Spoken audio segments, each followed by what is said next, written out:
بسم الله الرحمن الرحيم اللهم صل على محمد وآل محمد وعجل فرجهم ولعن أعداءهم. Dua for day 22 of the month of Ramadan. We recite in this dua, اللهم افتح لي فيه أبواب فضلك وأنزل علي فيه بركاتك ووفقني فيه لموجبات مرضاتك وأسكنني فيه بحبوحات جناتك يا مجيب دعوة المضطرين.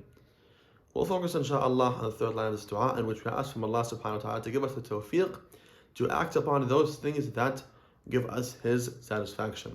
Yes, the satisfaction of Allah subhanahu wa ta'ala is not something that we achieve through false hope and through wishes and dreams. Rather, we must work for it. Allah subhanahu wa ta'ala reminds us of this reality when He says in the Holy Quran, لَيْسَ بِأَمَانِيِّكُمْ وَلَا أَمَانِيِّ أَهْلِ الْكِتَابِ.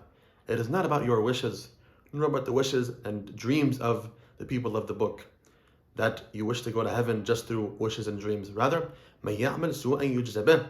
Whoever does, God forbid, a bad deed, then he will see the consequences, the repercussions of that bad deed.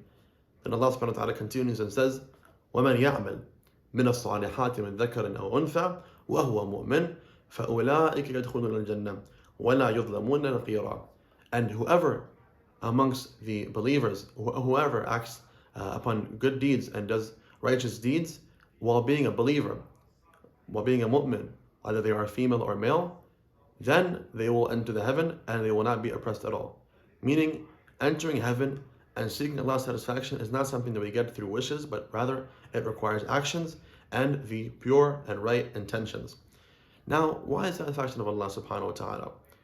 Why is there so much stress, especially in these du'as, to achieve His satisfaction? The reality is because the satisfaction of Allah subhanahu wa ta'ala comes and envelopes under it so many different things.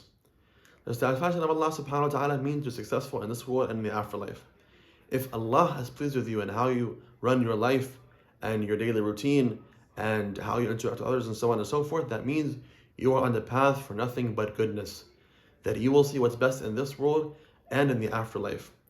Allah subhanahu wa ta'ala describes the paradise, and He says after that, وَرِضْوَانٌ مِّنَ اللَّهِ أَكْبَرُ. And the satisfaction of Allah subhanahu wa ta'ala is even greater than the heaven. Why? Perhaps because the satisfaction of Allah subhanahu wa ta'ala means you're guaranteed heaven, but not only that, you're guaranteed this world as well. You're guaranteed, it means that Allah subhanahu wa ta'ala loves you, which for some people is even perhaps, as far as theoretically speaking, more than heaven. That the fact that Allah subhanahu wa ta'ala is pleased with me, that's enough for me. But you get Allah's satisfaction and happiness, you get heaven, you get a good life in this world, you get people who love you, the right people who love you. Of course, people who are lowly and people who are far from Allah subhanahu wa ta'ala and far from akhlaq and morals, perhaps will look down on you. But you get the respect of those who actually have the respect worth something. This is all under the rida of Allah subhanahu wa ta'ala and His satisfaction. Amīr-il-Mu'minīn salamullahi ta'ala alayhi stresses throughout his life to his followers that it's not enough to claim to be a Shi'i and follower of me or of my progeny. Rather, you must show that you actually care about us and that you love us through your actions.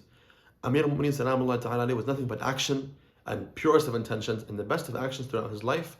And perhaps that's one of the reasons why he got such a high status in the eyes of Allah subhanahu wa ta'ala. That he worked for it.